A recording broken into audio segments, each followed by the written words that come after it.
There's peace and quiet and just the sound of the creek on the Mickelson Trail today, but not for long. In just a couple of weeks, thousands of feet will run this path, a trail that's already been treated to some tender, loving care. Our biggest job is just making sure that the trail is ready and the trail is safe. We'll go through and we'll clean up all the washouts, clean out the cuts and the rocks from those cuts, make sure that any holes in the trails or lumps in the trails are filled in and taken care of to the best of our ability. And then the day of the marathon, we actually go out and we put out all of the mile marker signs for the marathon and the half marathon.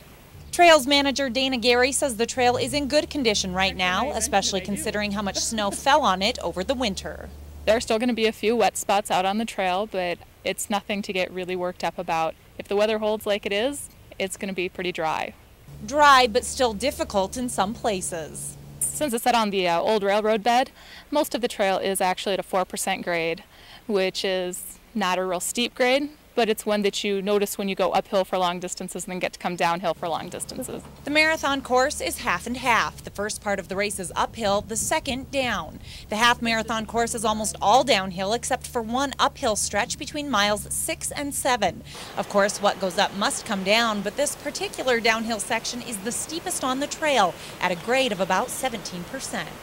The Kirk Trailhead sign is like a sign of relief for many runners on race day. The steepest hill is a couple miles back, and the finish line is just 3.5 miles away.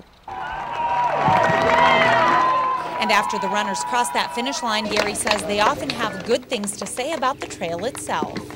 We hear a lot that it's a great surface to run on. It's a safe area to run, and people just enjoy the beauty, so they don't necessarily realize that they're running the full marathon or the full mileage of the half marathon. They just have fun while they're doing it.